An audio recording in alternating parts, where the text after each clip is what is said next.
Everybody, and welcome. I'm Count Christo, and this is Terra Invicta. A glorious, fantastic grand strategy type 4xe in some small ways alien invasion game. It's a great game. I've played about 140 hours of it, and this is going to be something of a tutorial let's play. Unedited, full content, should be a good time. Now, if you don't know much about Terra Invicta, I should hasten to point out that I am not an expert. I'm definitely not an expert, but I know a reasonable amount, certainly about the geopolitical side of things. But let me tell you a little bit more about the game in general. And then through the course of this, I'm not going to front load it too much, but I'll give you the overview. Over the course of this series, we're going to go through and I'll explain why I'm doing what I'm doing in that, helpful way that means you'd be able to play along if that's what you wanted to do. So it's the perfect excuse to go and get this game. It's awesome. It is in early access. Usually, I don't tend to play games in early access, but this game is, if it released tomorrow, that would be okay, right? It can get better, for sure. There's polish, there's balancing, etc. But it could release tomorrow. It could have released 6 months ago. It's not an early access title that's kind of missing huge features and things like that. Visually, it's not amazing in some regards. Some things look really good. Some things don't look amazing. Mostly character portraits. But just bear with it because it's a really, really good game. The basic premise is that we are one of 8 factions on Earth with our own shadowy agendas, and we must take control of the world's governments to further our agenda, prevent our enemies from achieving theirs, and hopefully, depending on which faction you play, save humanity from an alien invasion. It's a relatively hard science game, so lots of stuff is kind of more realistic than you might be used to, certainly more than like Solaris, things like that, but it is still sci-fi. We can design rockets that will burn their way out to the outer solar system and things like that. So, without too much further ado, let's get straight into the game. In the future, there will be more scenarios. You can already download scenarios if you want, that people have made, so you can play different ones, but we're just going to play with a normal modern scenario. Full solar system, meaning it will model like the whole solar system, more or less. No, that's not true. A tiny fraction of the solar system, but the big things. So there's going to be 360 objects in space, and we're going to play with all 8 factions. You can reduce it down to just 3, but we're going to play with all 8 factions. Now, which faction shall we play? And let me give you a quick breakdown on what each of these factions want before we choose one. The Resistance are XCOM, simple as that. Humanity First are bloodthirsty alien racists, and they are XCOM, but way more aggressive and uncompromising, more prone to war crimes, that kind of thing. The Initiative are the Illuminati. They're not really that bothered about the alien invasion. They just want to exploit the situation to try and make money. The Servants are subservient to the aliens. They want the aliens to win, properly win. Achieve all of their goals, etc., etc. It's really interesting that this game actually includes the option to just side with the aliens. The Protectorate want to convince the aliens that we're not a threat and basically bow down to them, but not allow the aliens to actually conquer us. They want to be like a vassal state. I'll go with Exodus next. Project Exodus want to, surprise, surprise, Exodus from Earth. They want to build a great big generation ship type thing and fly off into the stars, escaping the aliens. And the Academy are who we're going to play. They want to convince the aliens we are equal. There are lots of memes online. The only 2 options that people really spend time trying to defend that I've seen, apart from Exodus, which is kind of, it doesn't solve the problem, but it's, there's nothing really wrong with it exactly, is the Academy and Humanity First. These are the 2 that people actually seem to argue for online. Humanity First, because people have, played a lot of, read a lot of, watched a lot of 40k content, and the Academy because they are, in my humble opinion, the good guys. They are the good ending. This is the only faction trying to actually achieve peace with the aliens. This is the only way that long-term humanity would survive. Now, we're going to chat a bunch in this series, and some episodes, though not this one, will be live as well, so I'll probably chat with chat about this, but the idea of what humanity will do when they encounter aliens is so interesting to me. I'm very much fascinated by the topic. And to me, if you don't coexist with aliens, if you can't find a way to coexist, however violent other aliens are, if you can't find a way to coexist, you're doomed. Life in the universe is doomed if it can't find a way to coexist, because violent competition is so destructive. Nations on Earth these days, not entirely, obviously, but to a pretty spectacular degree compared to both historically and in the natural world, have found a way to be able to somewhat coexist. If we hadn't done that, the world would have perished in nuclear fire. And nukes are, spoiler alert, not very powerful in the context of interplanetary warfare. The amount of damage you can do with something much more potent than a nuke is staggering. So to me, it's either coexistence or extinction. Not necessarily from the first aliens you encounter, but from one of the aliens that you encounter. So, on that basis, I ham up my opinion there slightly just for the role player. We are going to play as the Academy and, get into it. But that's the idea. For those of you that know more about the game, I'm not going to change any of these. The only previous game I've played on had 50% research rate and 50% alien progression rate. So this is going to be much harder than the first game I played. And yes, all the factions are active. We're not going to change any of that. Normal campaign, no mods. No mods active, not using mods. I can't seem to make any work. There are some that I'd like to, but I can't seem to make them work. So never mind. The Academy, let's go. And there will be an intro video, which I will allow to play in its entirety after this loading screen, which I will skip for you. We remember the day the stars answered, the day we learned we were not alone. As a familiar sun rose on an unfamiliar universe, some of us saw wondrous possibility, and others existential danger. The astronomers had insisted that the bright streak in the sky was no natural phenomenon. Most of us didn't really believe them until it burned through our atmosphere and crashed in a remote region, leaving only wreckage and uncertainty. In our ignorance, we fractured, taking refuge in our most primal emotions. Each of us saw what we wanted to see. Fear is understandable, a natural reaction to the unknown. It is only by joining together that we can rise above our base impulses. Our strength lies in our collective knowledge and our rich history of innovation. It is that bond that gives us courage, for if we cannot rise above our fear, we have learned nothing, and we are lost. So there you go. That is the intro and the explanation of the ideology of the Academy. UFO crashes on Earth and alien vessels crash down on the Rostov-on-Don region in Russia. While the wreckage is unrecoverable, we suspect an alien life form escaped into the surrounding countryside. The council has appointed our organization. I am Li Qingzao, your provost. We are living in a I'm not going to let them talk. It will take too long. So instead, I will summarize. This is the world, as you can see, almost immediately. The geoscape, which is what I don't remember if it's ever actually called that. That's what it's called in XCOM. Anyway, this is this looks really good. I think this is a really well realized map, and if you kind of zoom in, you can see it's got nice little kind of icons and things. I like it a lot. Looks really good, and you can zoom straight out and see the whole freaking solar system. I think this looks really good as well. The thing that doesn't look great is the portraits, which look pretty bad. It's just occurred to me that I forgot to pick what my starting counselors are. We've got a scientist and a politician. I am going to restart. I want a politician and a diplomat, and you can select that in the beginning. But anyway, just a little bit more before I do that. As the Academy, we have a unique challenge. We want to, are saying, there's the servants who are like, we must submit to the aliens.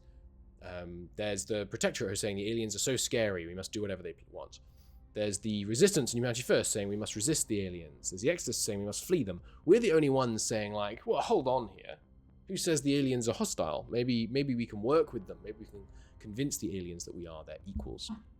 Now, I'm not going to spoil too much, but this game has a lot of like warship design stuff in it. So you won't be horrified, too spoiled to know that the aliens do not come in peace. And that makes it hard to play the Academy, because when that is discovered, when people generally find that out, things are going to get tricky. But I'm not going to spoil too much more about that. We are going to play...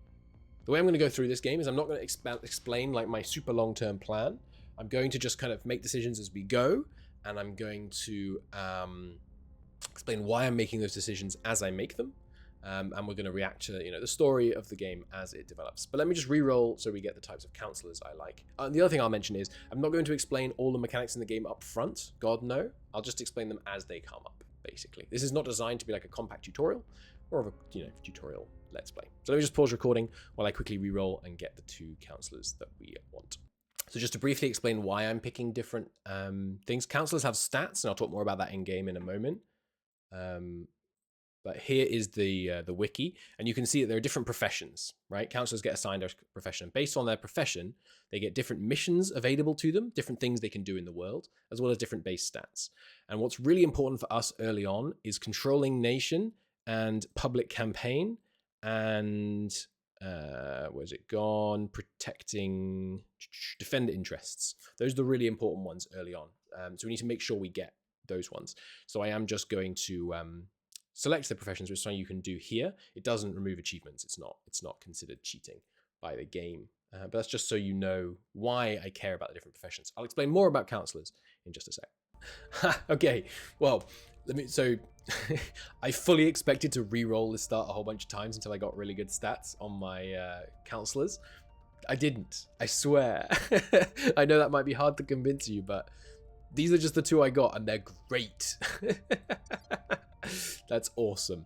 Okay, so let me explain how this game works. It's turn-based as well as real-time. The things that are taken in turns are counselor actions. Think of counselors like diplomats in EU4. You give them a job, they go and do it. The difference to counselors in EU4 is that this is XCOM. Everything has a chance to succeed in terms of counselors. So let's say, for example, we took, I'm going to mispronounce this, but Kalilang Tong. I'm guessing I'm going to call you Tong because I can say that. Let's say we took Tong here. Tong has a variety of missions that he is capable of doing. Oops, one click on here.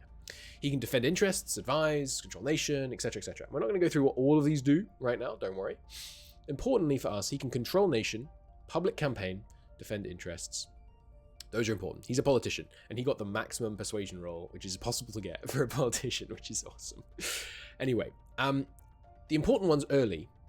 We are, right now, this Academy Council, this shadowy cabal called the Academy, and we want to try and preserve Earth the only way that makes sense, which is by convincing aliens that war is not the answer. And the only way we're going to be able to do that is by taking control of nations on Earth. You'll see right now that there are various resources in the game. Money, influence, ops, boost, mission control, science, and control points. I won't, and then these are minerals, basically. I'm not going to describe what all of these do right away, but the important thing to remember is that you get these ones over here, science, mission control, boost, ops, influence, money. You get them from nations, mostly. There are exceptions to all of this. I'm brushing over things, not ops actually, but the others you get from nations.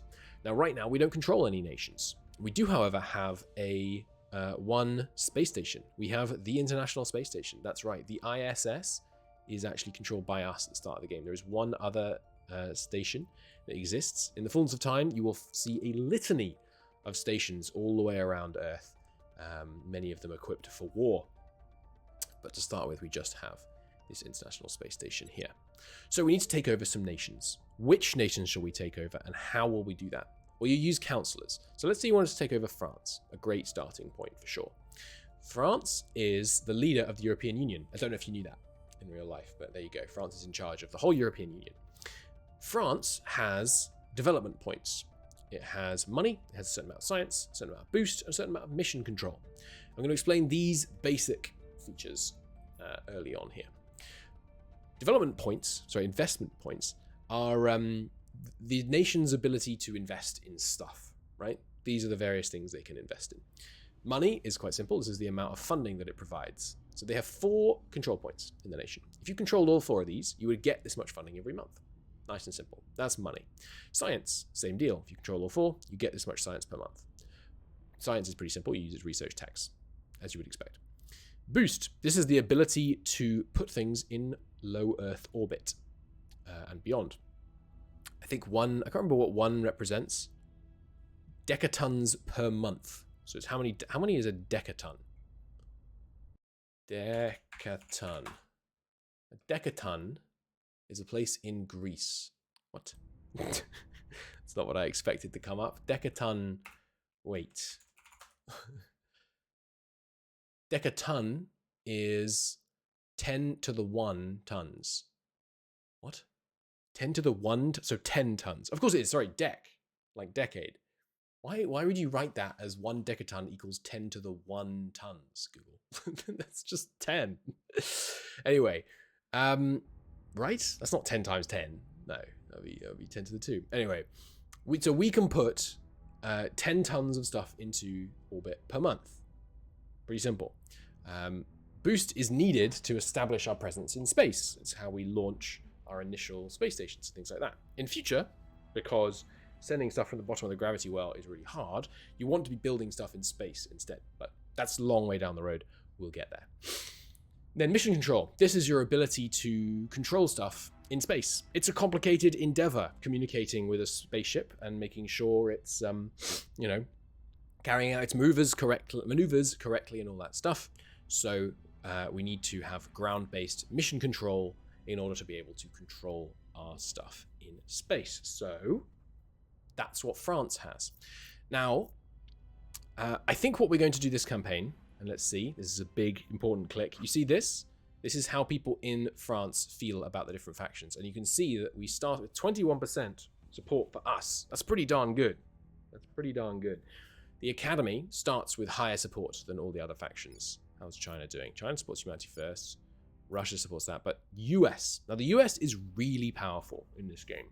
They have a lot of investment points, a lot of money, and they have a lot of big armies with navies early on, which is really important. Oh, boy. So, yeah. The Academy is kind of easy for the very early game, then hard for the kind of late early game, and then about the same as the other factions after that. But it's easier in the very early game because some nations tend to start with high Academy presence. 34% Academy, that's bonkers. Let's look at, oops, sorry. No, I don't want to end the mission phase. Oh my god, Canada, you're not going to believe this is my first roll after we change the things, are you? But it is, I assure you. Canada supports us 51%. Mexico supports us 8%. So I think what we're going to do in this campaign is try and take control of the US first, and then go from there, basically. One of the strategies that's common is an EU rush. You take over France and you try and basically federate the EU. One that can be good is Kazakhstan. We might go for Kazakhstan as well. Kazakhstan is good, of course, because they have this, the Baikonur Cosmodrome. Obviously, one of the places on Earth in real life at the moment where a huge portion of Earth's current capacity to lift things into orbit comes from. China is another good one. But we're going to go with the US first, because the US is going to give us a massive science income. The US, the way the game is set up at the moment, you'll note that it's October 2022, is designed to more or less reflect the real state of affairs. So, go and look at share of patents approved. The US is a scientific powerhouse.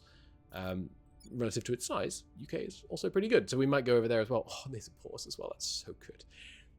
Global support affects the amount of influence we have.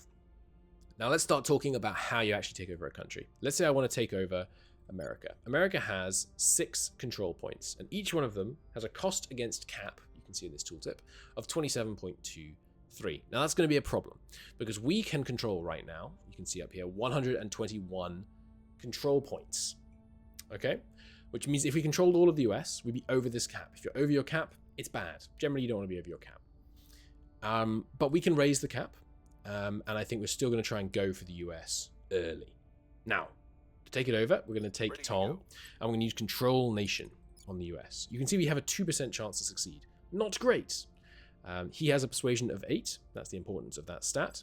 Each mission is controlled by one different stat. There is a popular support bonus of 6. I don't know exactly how that's calculated. It could be popular support percentage divided by 5, rounded down, maybe? Don't know. Opinion leader 2, which is a trait he has. We'll look at their traits more in a second. But you can see size of national economy, minus 27. Again, I'm not totally certain how that's calculated. What's the GDP? 22,000 billion? So 22 trillion? I don't know exactly how this is calculated, but the bigger nations, harder to control. Now, how can we make it easier for us to control it? Control adjacent control points. And you can see that we're going to have a trivial time taking over Canada. 92% chance to take control because of that massive popular support, and it's a much smaller economy. We can try that maths again. 6.7, 50 divided by 9, sorry, 50 divided by 5 is not 9. So I'm not sure where how the popular support number gets worked out. I guess it could be... anyway, not that important.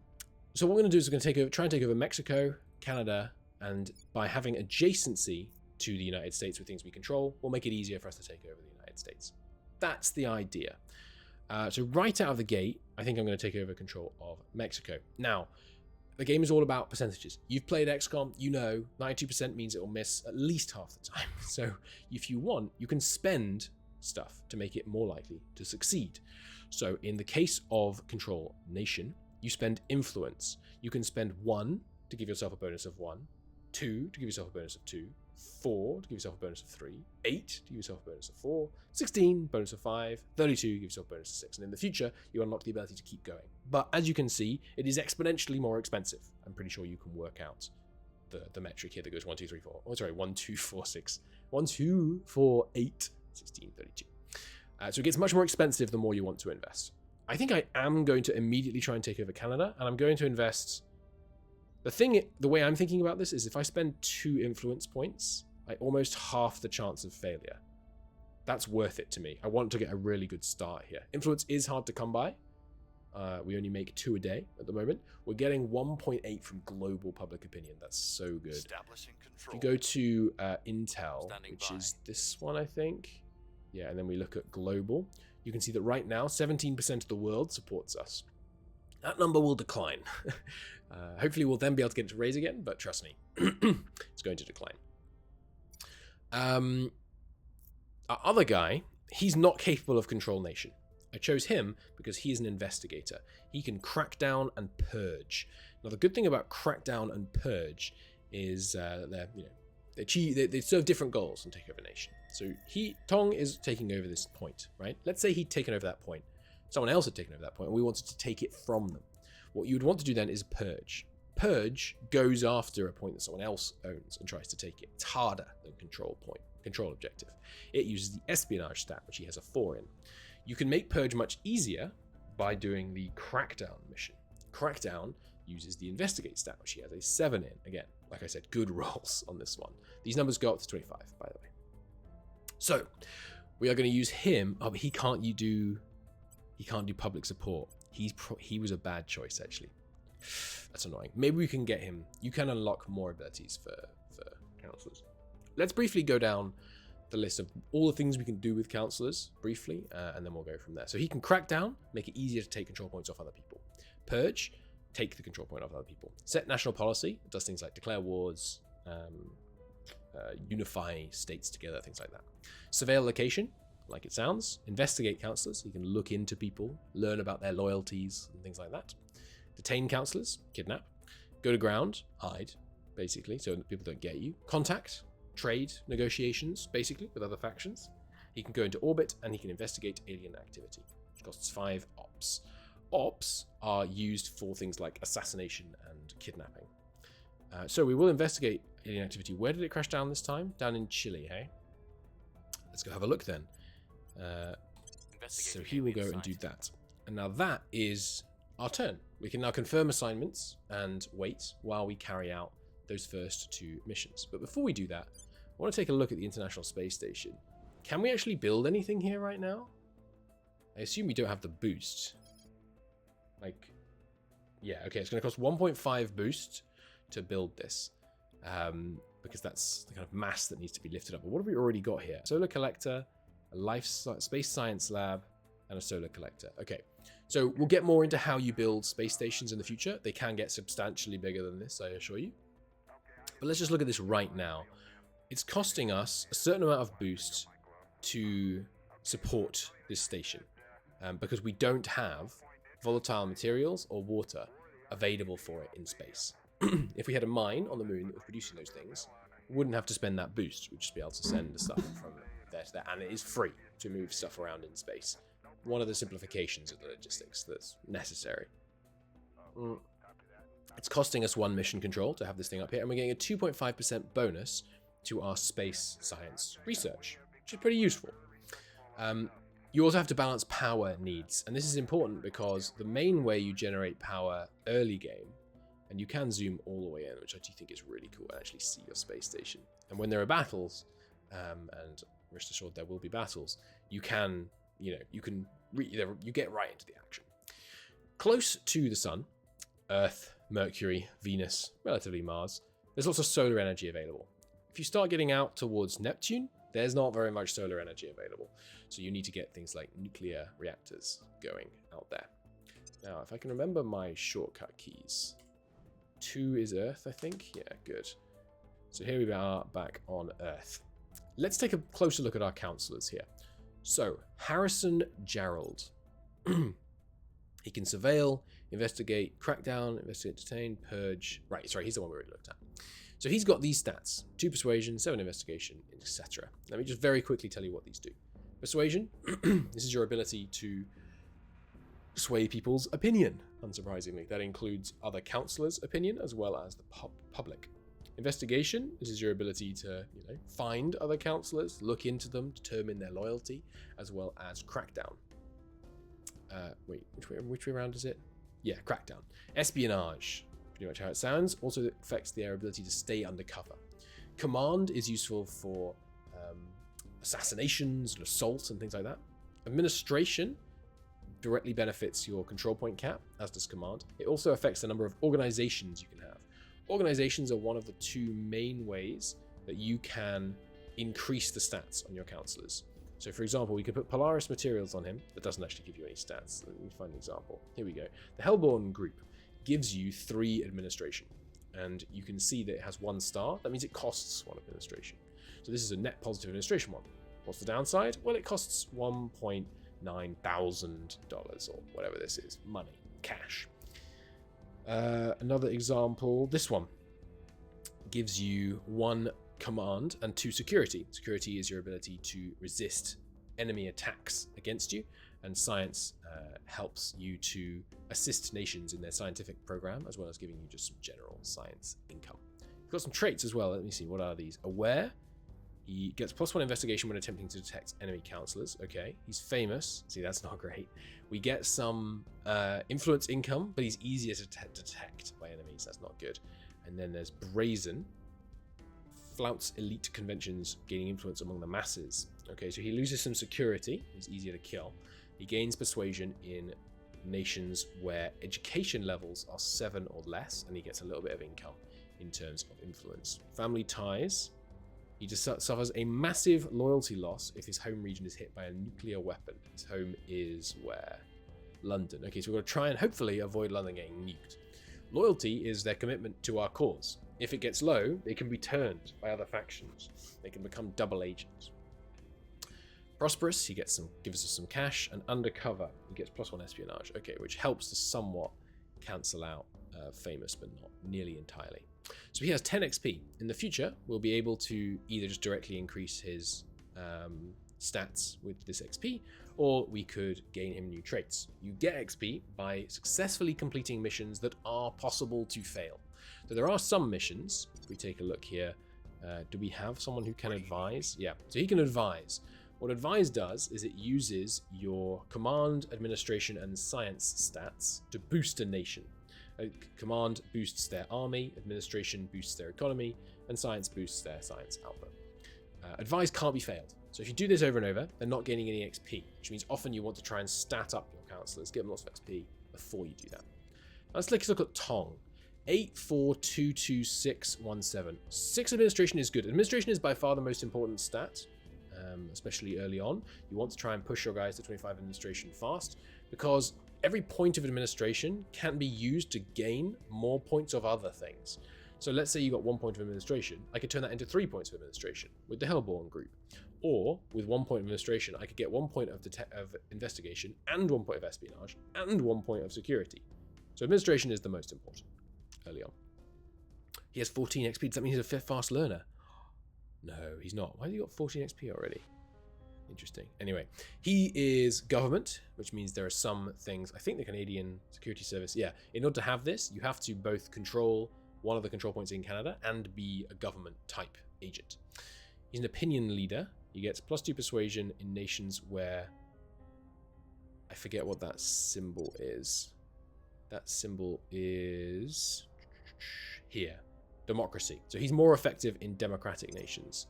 In where places of democracy is at least 6. Nice. Okay, so he's getting an effective +2 when he's working in Canada. He's a sociopath. He loses some loyalty and gains some persuasion. He's indulgent. We lose some money. And if we are out of money, he's much less loyal to us. He's untouchable. Okay, so this is a pretty good trait. If anyone assassinates him, it's going to go badly for them, basically. If they succeed, then they will become marked, which makes them very easy to kill. And he gets them some more security. He's got a crew. He gains some security, and we get some monthly operations income. And he's got some family ties, yeah. So persuasion in home region and security in home region when working in China. Both of our guys have family ties. It's interesting. But now we want to get some more counselors. You can recruit 2 to start with, and then you can recruit 2 more with further technology. So who do we recruit? You can see we have these options, not very many. We've got a tech mogul, another investigator, evangelist, activist, operative, scientist, and scientist. You can see that some cost 30 and some cost 60. The first question is, do we start by saving for a 60? It would be a little while before we could get them. What we want really is another persuasive person. So I think the answer is yes, we need to save, because I'm seeing an evangelist, an activist. These are the 2 that jump out at me as good. You can see that this guy is fanatic. He's famous as well, which is risky. He's an enemy of this state. He can't work in Brazil. That's okay, Brazil's not very important. No offense. He's demanding. That's fine. Suffers 1 loyalty anytime any counselor rolls a critical failure, which is like a nat 1 type situation. He can public campaign and control nation. He's got 2 administration. I'd love that being a bit higher. So she is untouchable. She's a martyr, which means if anyone ever kills her, our faction gets a huge boost. That's good. Counselor. When unity is high in a nation, she gets more persuasion. And she's a fanatic. She's more effective in less literate, knowledgeable places. She gets more loyalty, though. She's interesting. The 0-0 is really not appealing. This is not a good role on the candidates we have available here. I could grab this guy for the 4 administration. Or this guy, maybe. Tech mogul. 7 administration, 2 command is good. Straight out of the gate, that gives us... I think you get 2 control points per point of command and administration, but maybe it's 1. But we can work it out, because I'm pretty sure the base is 100. So we should have 3, 9, 11 more. I'm struggling to perform a simple operation on 11 that makes it 21, but maybe it's doubled and then we're losing a tiny bit somewhere. So I think it's roughly doubled. So this guy would immediately give us quite a bit more command cap, which would be important. What are your bonuses? Non grata. Faces imprisonment or action. Can't go home. Can't go to India. India's quite important. Billionaire. Get a bunch of money. That's nice. Media darling. He's really easy to say. His espionage sucks because of media darling and billionaire. Apocalyptic. If anyone uses nuclear weapons, he becomes more persuasive. Streetwise. Family ties again. Demanding. Aware. I kind of like him, actually. His persuasion is not as high as I would like, for sure. Oh, but he does have public campaign. We could get him. The guy we get after him has to be focused on command, though. We need a command guy. The other thing we should worry about is there's a trait. There it is. Quick learner. Quick learner is so overpowered, I almost wish it weren't in the game. Because your counselors get better 20% faster, which is bonkers. Oh, you're also a quick learner. Interesting. But you don't have public campaign. Interesting. This might be the second guy we get, because even though he has low command, with quick learner, we could raise it up. What else he got? Paranoid. Can't inspire. Awkward genius. Oh, he's prohibited. No, okay, he's not good. Alright, we are going to go with this guy then. I'd love the quick learner. It's the long-term versus the short-term play, and I think we have to make short-term plays, honestly, early on. Maybe in the fullness of time, we get rid of this guy and replace him with a quick learner. Maybe he dies, and we replace him with a quick learner. But early on, that money and influence income, as well as the ability to start running public campaigns, is going to be really useful. So welcome to the show. And should I rename these guys? I'm tempted to rename them. Oh yeah, I know what I'm going to do. Hang on. Okay, there we go. Council renamed. We have Mr. Tong, just because I like Tong as a name. We have Will Bald, and Bald is obviously the inspiration for Lae'zel over here. I also changed the portrait. I think this portrait looks a bit better. So, we have a third councillor we need to do something with. We could immediately try and control nation in here as well. Should start us getting more science and stuff early on. Or I could try a public campaign. Public campaigns sway public opinion, as you might be unsurprised to hear. It costs money to make them more likely to succeed, and instead of targeting the economy, it targets the population. So you can see why that would be easier. Well, maybe you couldn't, but populations, in the way the game calculates them anyway for this modifier, tend to be smaller than that. Now, I think we're immediately going to spend some money on a public campaign in I think I'm going to spend some money on a public campaign in the US right out of the gate. I think that's a good idea. Or do I want to try and... No, let's try and control the other Canada slot. I want to get Canada fully controlled early. And I will again spend 2 influence. Establishing our presence. Okay. Next, let's consider our opponents for a moment. We don't need to worry about them much early on, but these are our 6 rivals. Resistance, Humanity First, Initiative, Servants, Protectorate, and Project Exodus. Now, don't freak out, but I'm going to put a spreadsheet on screen for a second. This is my notes screen. Don't freak out, but this is the political alignment of each faction. Here we are. You can see we are slightly pro-alien, and we are slightly idealistic. You can negotiate in the normal sense with factions that are within 2 points on this scale. So you can see that we can negotiate with the servants because they are 0.5, 1.5 away from us. We can negotiate with Exodus because they are 1, 2 away from us. Resistance, who are... actually, Resistance are slightly more than 1, 2 away from us. I'm sorry, maybe it's 3 away from us. Hang on, let me check. Yeah, that's right. It's 3. If there are 3, at most 3 away from you, you can make deals with them. So Humanity First, for example, is 1.5, 2, 3. They're too far away. We can't get to them. But everybody but Humanity First, we're able to do deals with. So ideally, we'll try and not be hostile to the others. They will get unhappy with us, everyone, as we get stronger. They don't like the competition. So it's important that we try and establish some friendly relations early game. Now, who feels compatible? Exodus is fine. Like, I have no problem with Exodus. I don't mind if they want to try and leave the solar system, as long as they don't take too many resources with them. The Resistance, that's fine. You know, I understand their goals. They want to try and protect Earth from the aliens. Humanity First, they're going to doom us. You can't be this aggressive. So I'm probably not going to be friends with them. The Initiative, maybe we can make deals with them. We'll see. Protectorate and Servants, probably not. Probably not. They're just out to try and hamper Earth's abilities. It's not a realistic path. But we'll try and stay friendly with as many people as possible. As they take over nations and we take them off them, we may need to try and bribe them to make them chill out, basically, about that.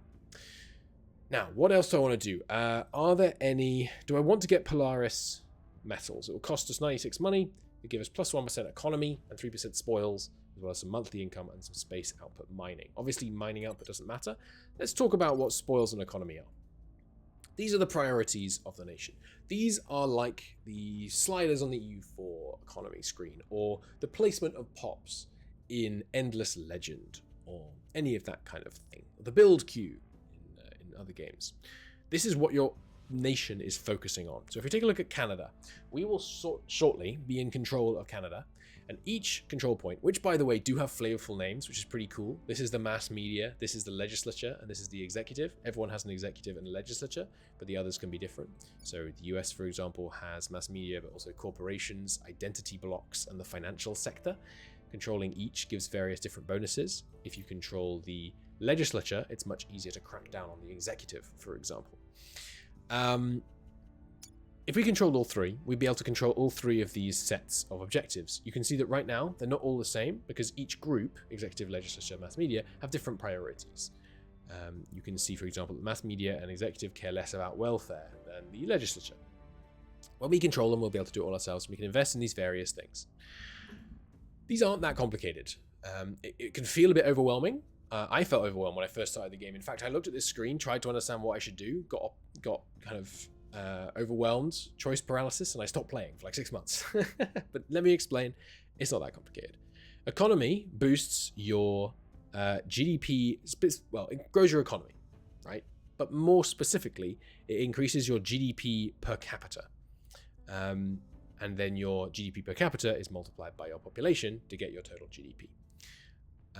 So the GDP per capita right now in Canada is $51,000. We want to try and raise that, so we're putting a bunch of stuff into the economy. Increasing the economy also makes the place less equal. It increases inequality. Inequality is bad. It causes lack of cohesion. Cohesion is how unified and united your nation is. So the US is quite polarized, and China is dominated. You want it to be 5.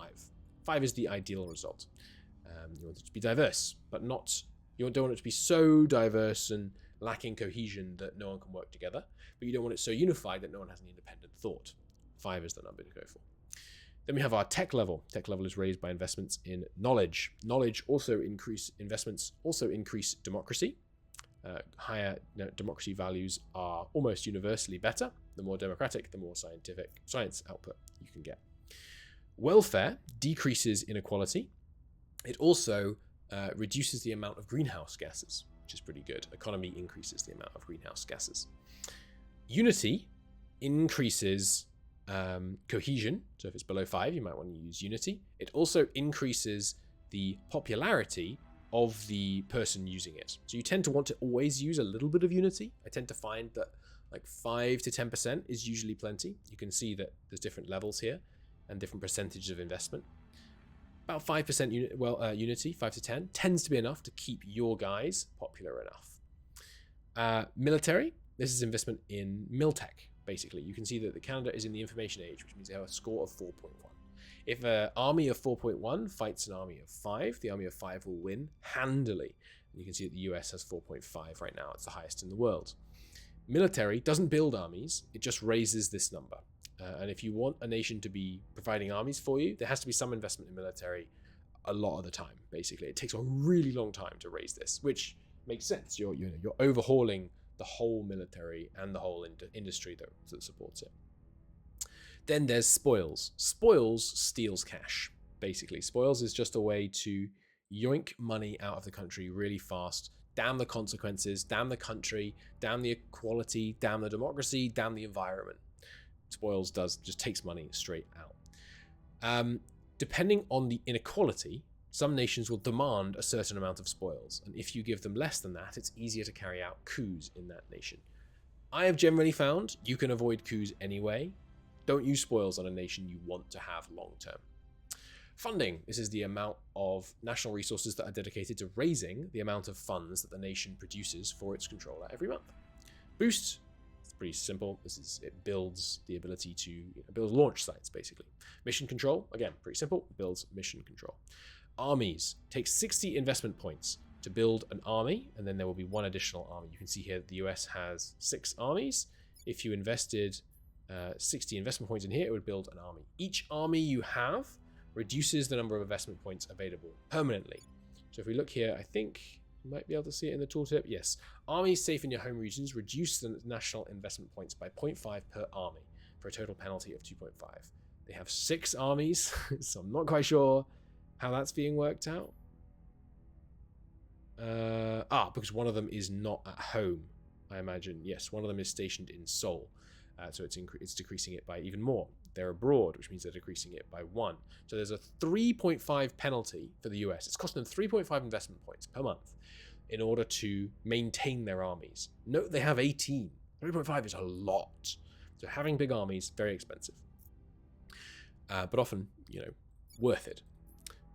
That you can also, if you have armies, but that don't have navies, you can build navies. An army without a navy is almost useless. Generally, you want to always make sure all your armies have navies.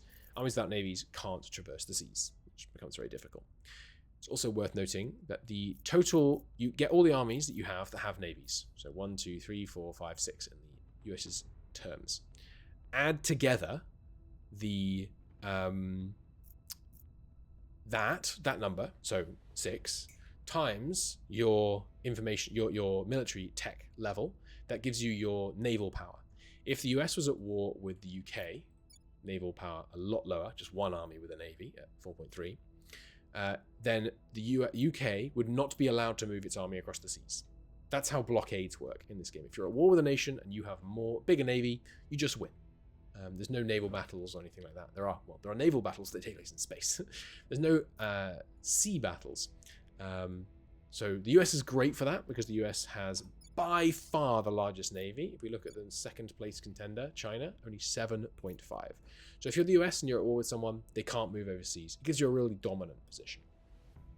Then there's nuclear weapons. You can see that the US here, where am I looking?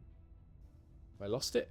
Where's your nuke count? There it is. They have 28 nuclear barrages. Nukes aren't really used as terror weapons very much in Terra Invicta. They are mostly used strategically against enemy armies. You can use them as terror weapons, but they're not very effective. So we can fire, this doesn't mean we have 28 warheads, it means we can fire 28 strategic barrages, which will include multiple nukes. Russia has the largest stockpile in the game, and then of course the nations that historically, currently do actually have nukes, have their own arsenals. Okay, that's what we can invest in. You can invest 18 points. For every 1 point invested in this thing, the thing in the tooltip will happen. So for example, if we invest 1 point in economy, we will raise the per capita GDP by $14.4, inequality by 0.00045, and greenhouse gases by a bit. You can see that building an army costs 60. So if you're 100% invested in building an army, it would take a little bit over 3 months with the amount of development points that the US has. The development points of the US are very high, you'll be unsurprised to learn, compared to a lot of other nations. Okay, that's a heck of a lot of talking. Let's get going. I don't think I need to do anything else. I do, sorry. Tech. Now, once again, I caution you, be not afraid. I'm about to show you the way that tech works, and it seems really complicated. I assure you it's not. This is one of the few areas of the UI that I think are genuinely quite bad. Not the thing you're looking at the moment, the thing you'll see in a second. Once you get used to it, it makes sense, but it's frightening. The tech tree is frightening, but it's not very complicated at the end of the day. There's just a lot of stuff in it. The way the science works is that you have engineering projects and you have global research. The top ones, there can be 3 of each. To start off with, you only have 1 engineering project at a time, but in future we'll have 3. Just the ones at the top, 3 at the top, global research. These are pushing humanities science forwards. Everyone benefits from them. Everyone, including all the other factions on Earth and every nation on Earth, benefit from these techs. Then there are engineering projects. These are faction specific. Each faction gets theirs alone. So this is how you get an edge over other factions. Now you might think, well, I'm just going to only invest in these, right? I'll let the others push forwards the global research and I'll just focus on myself. Now, that is a strategy, but it's almost certainly a very, very bad one. If you do that, you're kind of doomed because the AI is not amazing at pushing forward science. You're going to find that you'll need to do that, especially if you gobbled up a lot of the rich, powerful, scientifically advanced nations. Now, you can choose how much science to invest into each of these things, 1, 2, or 3 pips. So you could invest 50-50. You could invest 25%, 25%, 25%, 25%. What I recommend doing often is splitting at least a bit into each. And you can get more complicated, of course. You could go 50, 17, 17, 17. When you invest in more research projects, you get a bonus to research. So you can see we're making 1.4, and we get a 0.23 research distribution bonus. Because we're spread out, we're getting better. You know, it's easier if you can let your scientists work on different topics rather than trying to force the biologists to work out, you know, something about space travel that's not in their wheelhouse. It's easier if it's more spread out. If you are the one that contributes the most, you can see that all seven factions are contributing to each of these. If you're the one that contributes the most, you get to pick what's researched next in these top 3. And these 3 slots are just slots. There's not 3 different trees. There's one tree, and you can choose how to direct the path of human technology, which is really, you know, it's important. Excuse me. It's very important to try and gain control of at least one of these slots. So what you might want to do is put a bit more emphasis on one. And I think that's what we're going to do. And we're going to go with We Are Not Alone, I think. We're going to focus on We Are Not Alone to start with. And you can see if you toggle tech details, you can see what it does. It unlocks clandestine cells. This is the path that goes towards unlocking new counselors, which is why I'm excited about it. Now let's look at the tech tree again. Brace yourself. Don't worry. I'll explain it. It's not that complicated. So here it is. You might say, Christo, this doesn't look that bad, but then I keep scrolling right and you might begin to understand why this could be considered a little scary. Then you notice a button that says see full tree, and you'll notice that if I press that, one of the very few times in a game that is unbelievably efficient and runs really well, that it will lag a bit, because this is what the full tech tree looks like. Okay, there's a lot. There's a lot, but don't worry, it's not that complicated. There are techs and there are projects. Techs are the ones in the top 3 that we discussed a moment ago. These ones, close that. These ones are techs, these ones are projects. Now, you don't need to worry too much about what projects there are specifically. You get techs, which then unlock projects under them. So you can just worry about this much smaller tech tree. There are certain ones in here that are really important that we're going to want to push towards. Ad Astra, for example, is a really important one. If you right-click on something, you can see a tech tree that just includes its prerequisites and the things that it unlocks. Very, very helpful. If you left-click on things, you can see them highlighted like this. So it's pretty good. It's just a bit overwhelming. And I hesitate to say that I think this is bad UI design, because in many ways it's very well put together. It's a little bit overwhelming. Anyway, we're going for We Are Not Alone because that unlocks clandestine cells. And if I right-click on it, we can see what that means. Where is clandestine cells? I'm confused. I would expect it to be somewhere in here. Maybe it's under... Which one is it? Domestic politics? No. Perhaps it's because I'm not on the full tree. I need to go full tree, and then I need to go into We Are Not Alone. Can't click zoom, interestingly, on this. And you can see you start with some tech, which unlocks the stuff. Where the heck is We Are Not Alone gone? I've lost it. I've lost the tech. Is it way further down? There it is. So we can go to the We Are Not Alone tree. Here we go. So We Are Not Alone unlocks these things, including clandestine cells. The things with cogs, those are projects. So you can see this unlocks clandestine cells, which gives you a 10 points more of control point management. So this would raise this by 10, and it gives you the ability to recruit an additional counselor. That I want urgently. So that's why I'm getting We Are Not Alone as the focus early on. We'll talk more about what the important techs are as we go. Again, I'm not an expert by any stretch, but for now, don't worry about it too much. You only have to pick things one at a time. You don't have to plan all the way down. There are some that it's a good idea to beeline, but we'll be okay. Earth will survive, hopefully. So we're going to confirm assignments. That's that turn over. And now we have speeds 1 through 5, and we will let the game go. If we unpause at speed 1, you will notice that it's really slow. These are seconds going by at a rate of about 1 second per second. If we run the game like this, it'll take an awfully long time to complete. You use this for when you're doing, fast ship maneuvering and things like that. But we'll speed it up quite a lot, and we'll start to see our space stations describing these beautiful curves around the world. One other thing that's important to note is that missions don't all resolve at the same time. You'll see that they resolve one after another. And that can be important because some objectives might prevent others from happening, or they might make it easier for others to happen. So it's important to know what order you do them in. Let's go up to speed 4 as we speed through here. And it's, space pause, space unpause, numpad, plus and minus, increase and decrease speed. It's all the shortcut keys you would expect. Did I mention, by the way, this is made by the team that made XCOM Long War, that awesome mod? Very cool. So, the UN Security Council meets. The UN Security Council has met to discuss the alien arrival. Unfortunately, the hoped-for show of international unity did not materialize, with China, Russia, and the United States accusing each other of hiding knowledge. This is one of our big decisions early on. We can remain in the shadows, which gives us some ops advantages. We can quietly steer support towards ourselves, which gives us some influence and some ops. We get a small public opinion boost around the world, but some information about us will be revealed. Or we can deliver our manifesto, grants a public opinion boost, and a great deal of information about us will be exposed. What that means is that our counselors will become known to the enemy. Now, the enemy could then begin to move against them.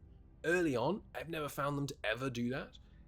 And if we want them to, we can always have them go to ground, which removes that information that the enemies have about them. So we are going to deliver our manifesto to the world, which is quite simply thus.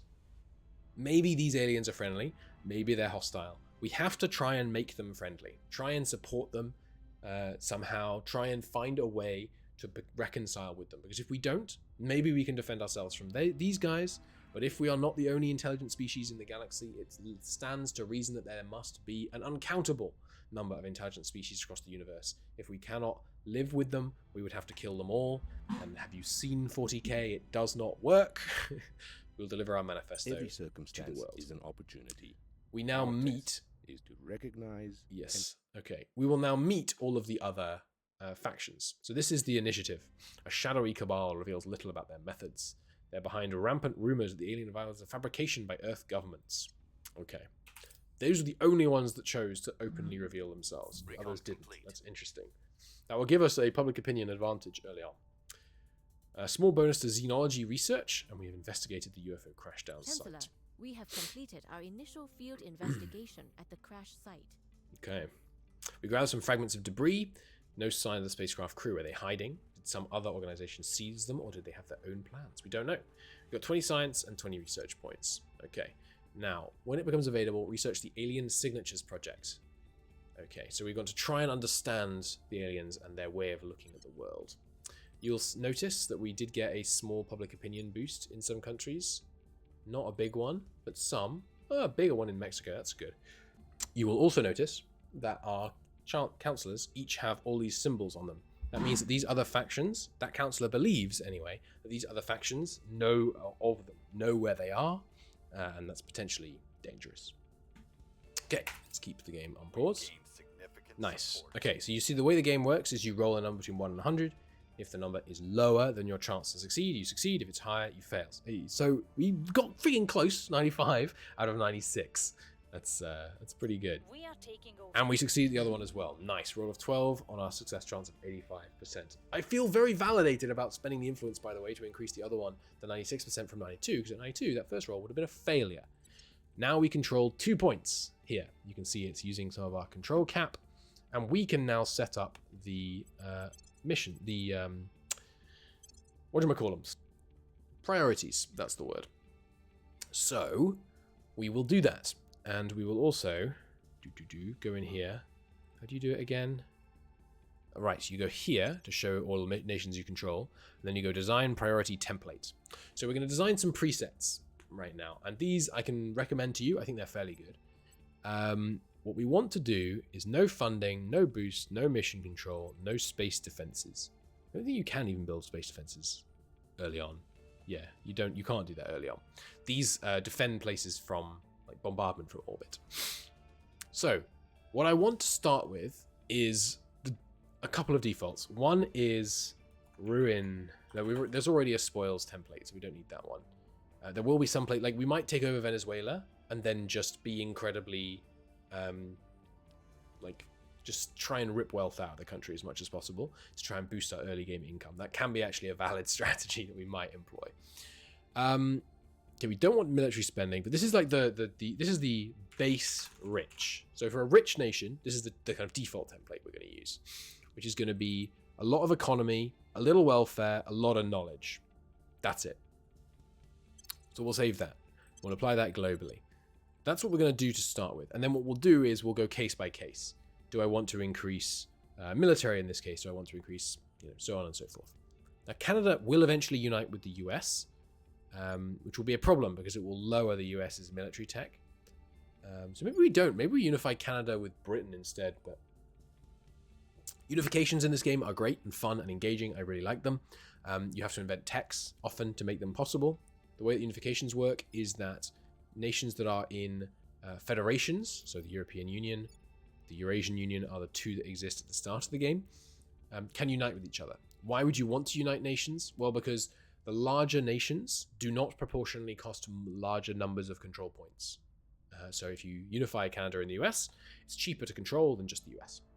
But there is a problem. The way that you unite nations, I believe what it does is just averages out their miltech rather than taking more from the US because it's more populous or larger, which is a problem. It's a real problem. So if we unite Mexico and Canada into the US, it will hurt their miltech, but I think that's just something we may have to accept. So we're not doing enough spoils. You can see there's an exclamation point here. They're annoyed. We're not doing enough military, which means that there will be a small increase in unrest. But unrest doesn't really matter until it reaches 2. So I won't worry about it. It's going towards a rest value of 0.39. That's fine. I'm not worried. What we might want to do is try and crush this inequality. Because inequality is unfortunate. It reduces cohesion. But the cohesion is fine. So I think like this looks pretty good. 15% unity. Let's lower that slightly to 8. And let's see what happens to the popularity on 8% unity investment. We want to get the popularity nice and high. Around 90 would be ideal. Probably unrealistic. Maybe like 75 or so would be good. Because the more popular we are, the less popular anyone else could be. And hence the more defended we are from anyone coming at us and trying to take Canada away from us. Right. New project available. We can now undertake the Information Science Lab project. Okay. And alien signatures. Gain the ability to detect alien abductions on Earth. So we're currently trying to do this, which gives us just, there are these techs, this one, just straight up give you things. So this one gives you more control point management cap, which is really nice.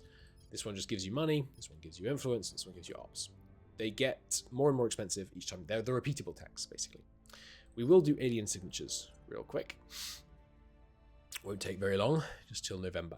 Now we've got a bunch of influence, which means it's time to recruit a new counselor. Now the question is, do we recruit any of these guys?